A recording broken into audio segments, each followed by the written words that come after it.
Hi, J.M. Gadori with the RFMP Model Railroaders. Join me today as we tour the 48th Annual Model Railroad Show at the Science Museum of Virginia.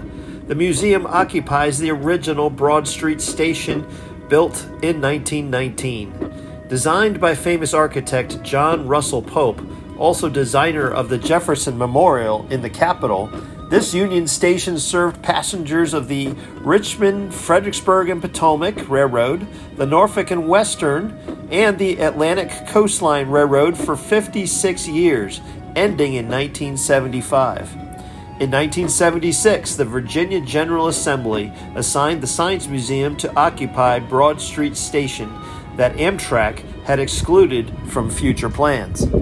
In 1977, new Science Museum director Dr. Paul Knappenberger Jr., seeking visitors to the new museum, opened the first model railroad show in the Grand Rotunda. Richmond area rail passengers quickly adopted the Science Museum's model railroad show as a multi-generational tradition. Welcome to Virginia on Tour. I'm Dan Jordan, and we're broadcasting on location from a modern-day Adventureland, the Science Museum of Virginia, on Broad Street in Richmond. Our guest host and guide is Dr. Paul Knappenberger, director of the museum, and together we'll be taking on tour Janine Jameson. Paul, as we stand outside the main entrance, I'd like to ask you about this fantastic building which houses the museum.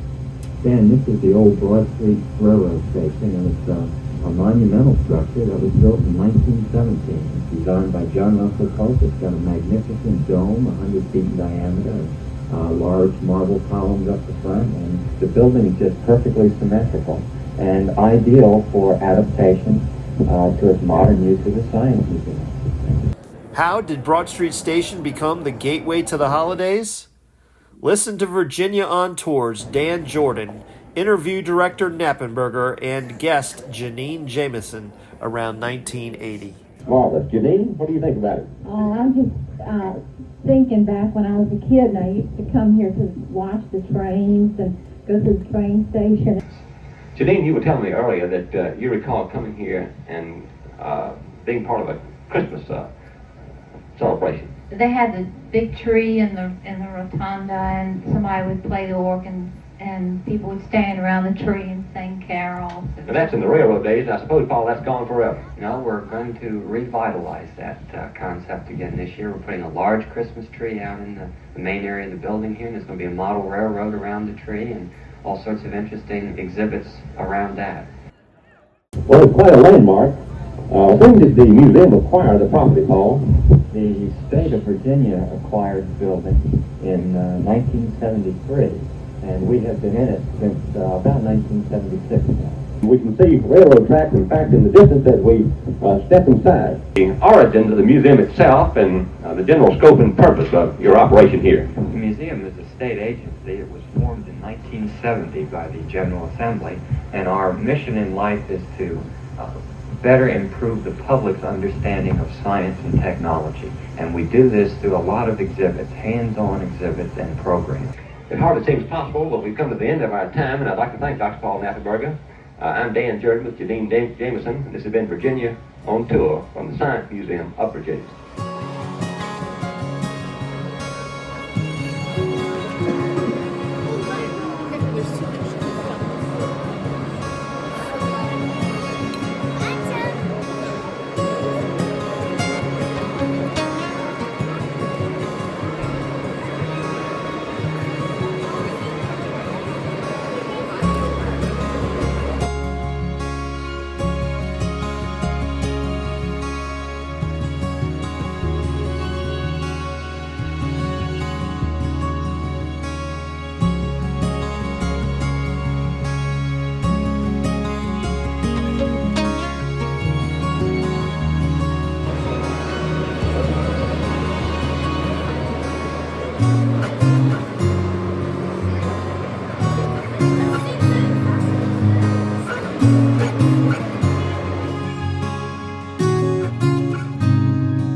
should be able to get it.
There's no other car that we have that people question and remember. Because you've never seen a pickle car on the road. Nope. It's a hot road. And I'm sure that anybody else, there's the people there. Very cool. Oh, which one? Oh, yeah. As I said.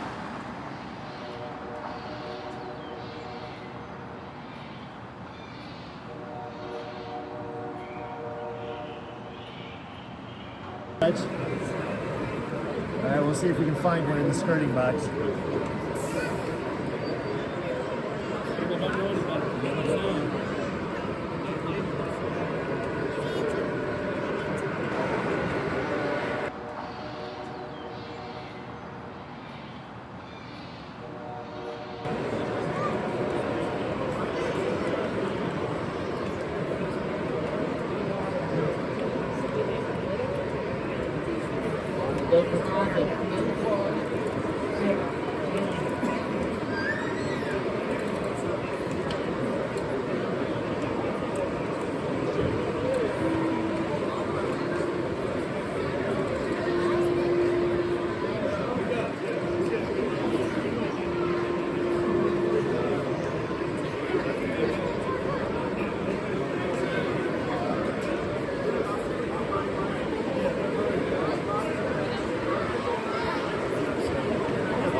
Right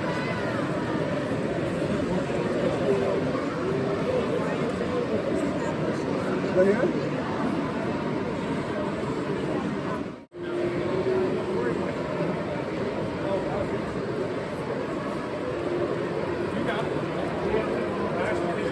I put them up.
over there.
Magazine, good for you. Magazine, we made an S. Oh, look at that. Very good. You enjoy.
She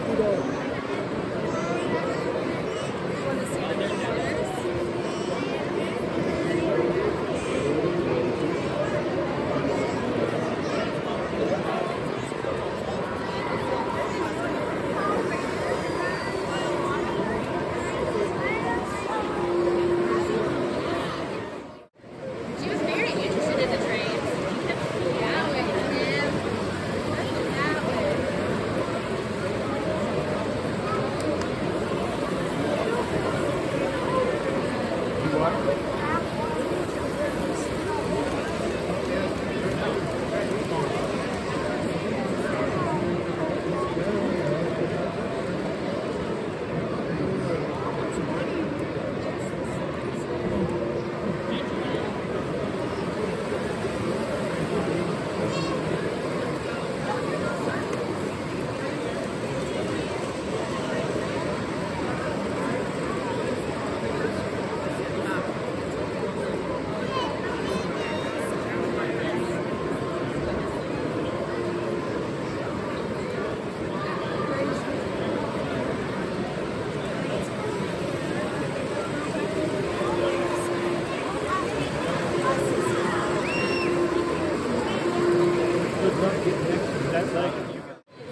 He's right there. That's pretty smart, huh? All right, Mom. Artorias.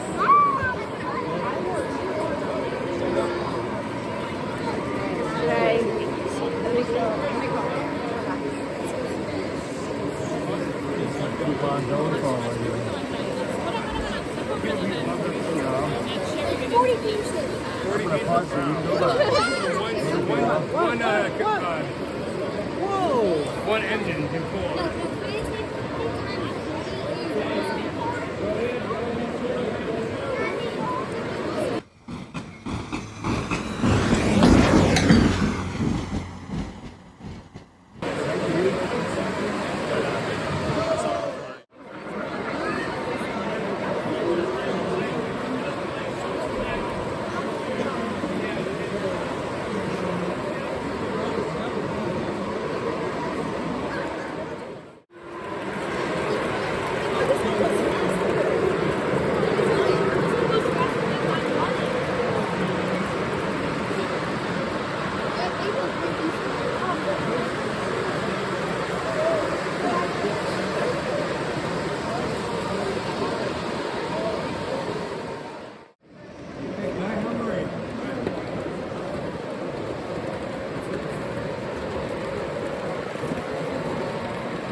Doing good, Earl.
just 17 years from Thailand. And then he got off, and there was like mentality.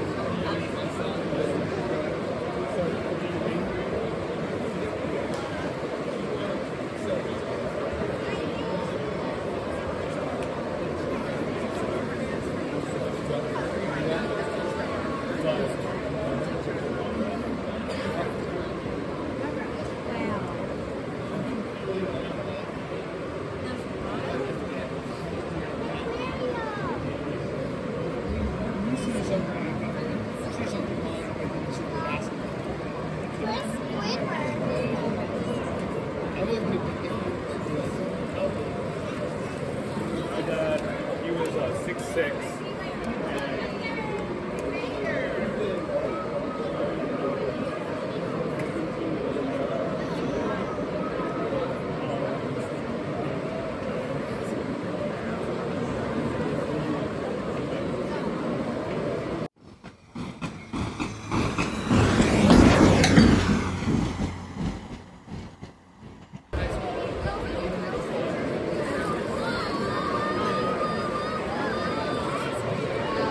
I want these again.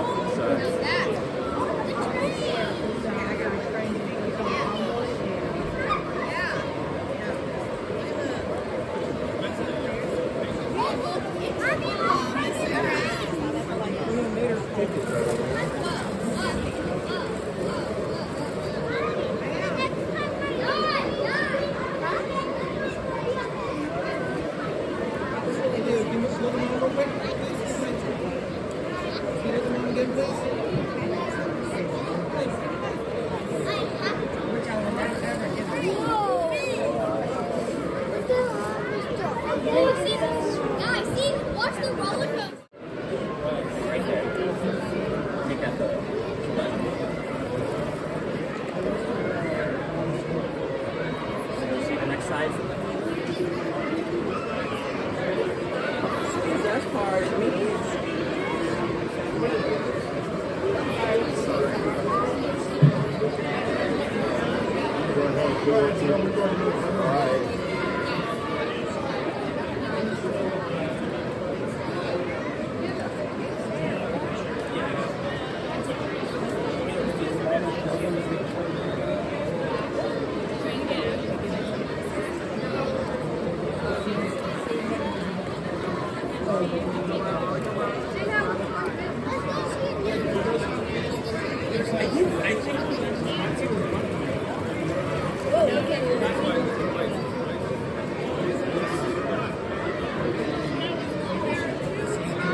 This drive here makes the broad freeway.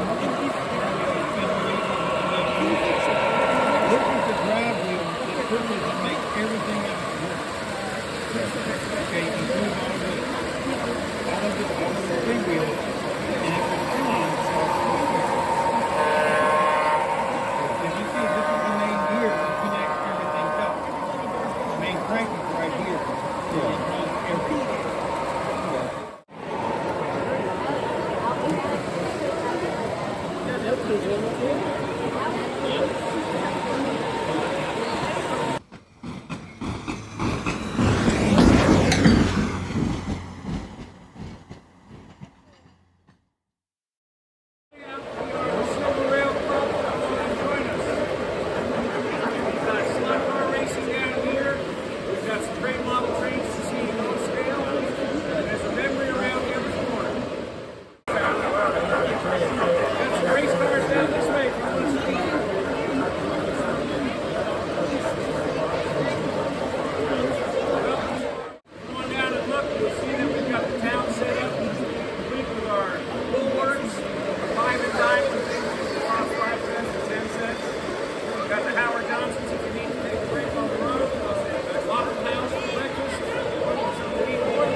need to stop at the train shop to pick up some model supplies. Mexico Station on the water.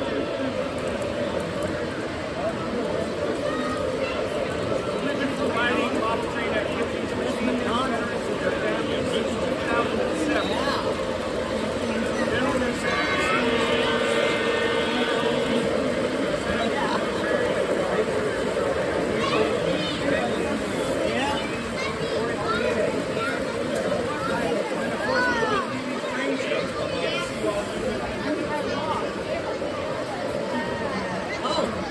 yeah, the red one, that's the Ferrari. And he's coming around past the McDonald's and Howard Johnson.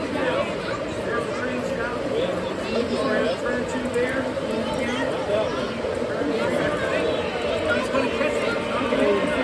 This guy's got a good lead. You never know. It's anybody's race here. Oh, he's catching up. He is. He's going to pass him here. Yes, he's in the lead. So close. Yeah, he's in the lead now.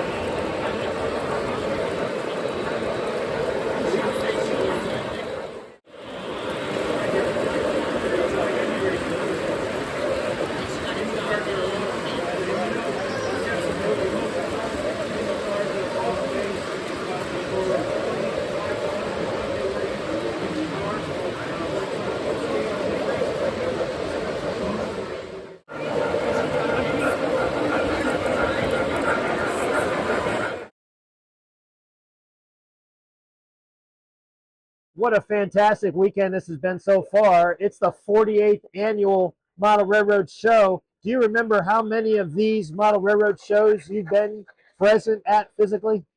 We've done about 15 shows, so been actually a part of this since 2010. What is it that you do that you're famous for at your layout? Well, really what we try to do is we provide family fellowship, and we try to promote the hobby, the world's greatest hobby, which is model railroading. We've been providing model train activities for seniors, veterans, and their families since 2007.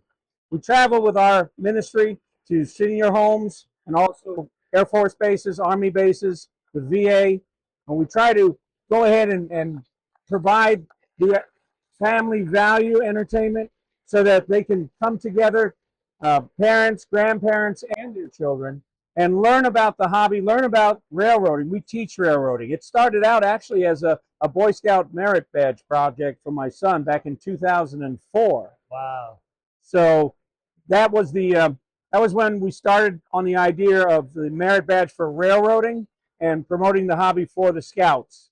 And then we took it to the road actually by going to different senior homes and providing that same activity for the senior. So Peter, what was it that birthed within you this value and this love for family values, and mixing that with model railroading? Where did that come from in your life? It's really all about Christian-based fellowship. And for where two or more people are gathered, he is there also. And the experience, the hobby experience, promotes the fact that you can have the family and the fellowship intertwined. And you can go ahead and learn the history of the railroad at the same time. And like I tell people, there's a memory around every corner on our layout. They can go ahead and look, and they can actually see the old Woolworths, the 5 and dime, when things used to cost 5 cents and 10 cents. They can find the Howard Johnsons. They can look to see where the Waffle House is. And in the stories that it brings forth in the family, they start to communicate a little bit. And they talk about when they were younger and how they had the chance to go to the Waffle House with their folks, or go to the Howard Johnsons to stay overnight when they were traveling on the road. It brings forth memories, and it gets the line of communication going within the family. Peter, I've heard a rumor that what you do here in the train show and what your ministry is and what your model railroading career is might look very different this time next year. Do you want to elaborate on that? Well, the ministry is always evolving, and there are new people who are coming into the hobby, and we try to be an inspiration for these newcomers. in showing them certain unique aspects of the layout and the hobby that they might not have thought of before, and getting them so involved that they want to go ahead and promote the hobby. And I know that there's another generation that's coming aboard and learning from us what the values are that they see in the general public's eye when they come to these shows, and how much they appreciate that we're here. Many times, and I love this about especially this Richmond show, it's unique in that we're right at the rail station, which is rich in history right here in the central part of Virginia, in the capital of Virginia, and that we're bringing the history alive and promoting it through this hobby. And the people are getting to experience it on all scales, not just O scale, but also HO and N gauge. Brings us all together with that commonality for the enthusiasm of model railroading. Wow, that is such a terrific response, and what a cool career. Which leads me to a question about history. What was your very first train ever? Very first train, and I'm glad you brought that up, because I can truly say that I got introduced to the hobby through my father. My father was a field service engineer on Martens. My first train was a Lionel. My father was working for Cummins Diesel at the time. There was a customer that came in and needed a brake job for his truck, and Dad was able to provide that service for him, but the guy didn't have the money to pay for it. So what he did was he made the offer to my dad, "I'll pay you with a model train." Oh, wow. And my dad, he took delivery of a train just in time for Christmas. And that's what was waiting for us under the Christmas tree, was a 730, was a Berkshire. It was a Berkshire set. And that was our first introduction to the hobby. In fact, the train stayed around longer than the tree. Once the tree came down, the train stayed in our living room. And Dad found out that he could add more track to it. And on my birthday, he added a few more cars, and it just became something that grew. We grew with the hobby. It sounds to me like you literally were trained to be on track. Is that true? We're on track with this ministry and with our faith, and it's a good thing that we can share the hobby, and we're very pleased with where the journey has taken us. Speaking of the journey, as I was talking about, one of the most famous stories that the public tells me at these shows is, oh, we went to the hardware store at Blackstone, Virginia, and we're absolutely blown away. And when I told you that story, what did you tell me? What do you remember about Blackstone? Well, we were actually instrumental in helping them set up every year. We worked with the High Bridge Model Railway Group, which was in Farmville, Virginia, and I think they're still quite active today. And every year, Bobby would ask us if we could come out and help him set up his big layout. And he inherited a great number of different layouts from people in the area and put them all together to make the large display that people got to enjoy at his hardware store. Wow, what a story. That's amazing. And just thinking about the number of people in Virginia that probably have generations of memories. I mean, there's been people who, in 1977, for the first annual Model Railroad Show, there's somebody, to be sure, who was a grandchild who was brought here by a grandparent. And now, decades later, to be sure, that grandchild is probably now the grandparent, bringing multi-generations of family in here. Isn't that true? That is quite true. What I'm seeing is that we've got people young and old, grandparents coming in with their children who are now grown up and have brought children in to the hobby and to experience the world's greatest hobby, model railroading. And when we went to see Bobby Daniels and his family, he had trains that were several years old that he had in his family for generations. And plus he had gotten the other sets too. So yeah, I would say that these trains, the newer ones, they have a lot more features, but the older ones, there's just a lot of sentimental value to them. Now, this model railroad sign says Silver Rail Club on the face. Wherever you may be next year, where do we believe the Silver Rail Club's model railroad will be next year? The Silver Rail Club's always going to be online. So you can find us on our YouTube channel, Silver Rail Club Model Trains, and the new channel that I have, 24/7 Model Trains. So what we're doing is we're combining on the new channel Silver Rail Club activities, O-gauge activities, but also activities of all the railroads of all scales. So we're going to have HO being featured there, N-gauge. We even have Garden Railway, G-scale, even the smaller railroads like NTRAK. So if you look to see what's going to be next, I'm not quite sure what the future holds for that channel, Right. but we're going to try and bring the best of the world's greatest hobby to the general public through YouTube 24/7. I'm going to give you the last word. As we are on November 30th of 2025, we're less than 1 month away from the celebration of the birth of our Lord and Savior Jesus Christ. And having given that testimony just now, you now have the open mic last word to our loving audience. I've always believed that where two or more are gathered, he is there also. And it's evident in what's going on all around us, where so many good Christians are gathered together with their families, sharing not only this hobby, but sharing their faith and having the opportunity to profess as Christians in what we love to do and in the fellowship that we have for one another. There are stories to be told, stories to be remembered, young and old. We have a chance to experience, even in scale, what some of the people have experienced in real life, the real engineers, the real brakemen, the real firemen. One of the things that was an inspiration to me and the family was the fact that we had the opportunity at our very first show in Farmville, Virginia, to sit with actual engineers, firemen, and brakemen from the Norfolk and Western Railroad who were retired there and living in that retirement home. And the stories that they were able to share with us, and to actually find out just totally out of the blue that an engineer was sitting there who operated the same real train that we had operating in scale, and then coming forth with pictures and books and memorabilia from the Norfolk and Western that he shared with a whole lot of young modelers who probably took those stories to heart and maybe later on became the next engineer for Norfolk Southern. Who knows what an inspiration that was. That model railroading is the world's greatest hobby. Amen. And what an awesome time. Can I shake your hand? J.M. Godoy to Peter Martens. Absolutely. Fantastic interview, sir. My pleasure. Thank you. All right.